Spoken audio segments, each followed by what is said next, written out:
Assalamualaikum warahmatullahi wabarakatuh. Nama saya Irma Auliatunisa dengan NIM 20080860003. Saya berasal dari kelas pendidikan biologi 2A.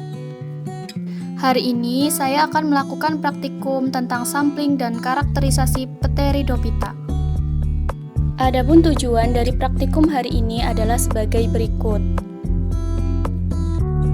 Pteridophyta atau biasa disebut dengan paku-pakuan adalah divisi dari kingdom Plantae yang anggotanya memiliki akar, batang, dan daun sejati, serta memiliki pembuluh pengangkut. Klasifikasi paku-pakuan dibagi menjadi 4 kelas. Yang pertama adalah Silopithinae atau paku purba, yang kedua adalah Lycopodinae atau paku kawat, yang ketiga adalah Equisethinae atau paku ekor kuda, dan yang keempat adalah Felicinae atau paku sejati. Berikut ini adalah penjelasan dari hasil sampling yang telah saya lakukan. Yang pertama adalah Cristella dentata.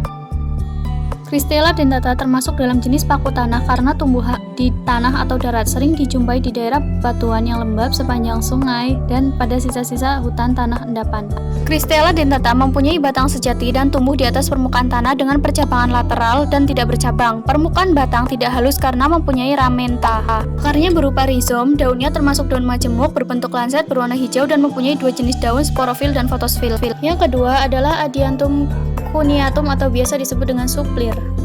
Adiantum coniatum kebanyakan ditemukan di tempat-tempat yang terlindung. Spesies ini menunjukkan jika saurus terletak pada bagian permukaan bawah daun, di bagian tepi daun tersusun rapi dan berjarak satu sama lainnya. Daun bergerigi dan bergelombang, mempunyai urat daun yang bentuknya tidak teratur, serta tangkai berwarna hitam mengkilap seperti paku suplir lainnya.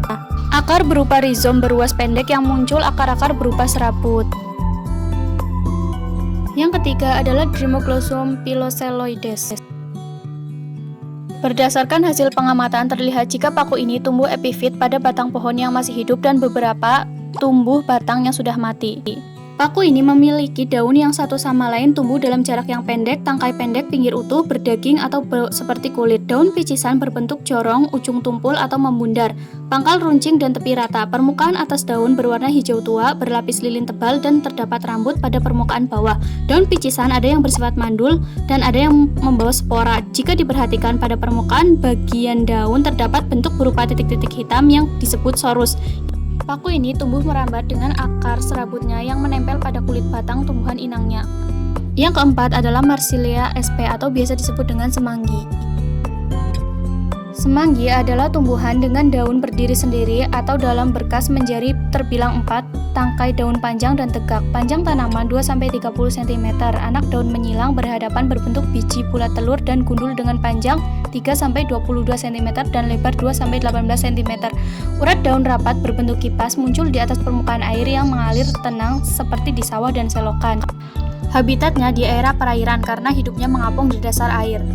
Jenis paku-pakuan ini berakar dalam tanah. Semanggi merupakan tumbuhan darat sejati. Batangnya merupai rimpang yang merayap, daun mempunyai helaian, dan daun muda menggulung. Daun berwarna hijau dan oval dan berlekuk. Permukaan daun mengkilap. Sekian praktikum pada pagi hari ini. Wassalamualaikum warahmatullahi wabarakatuh.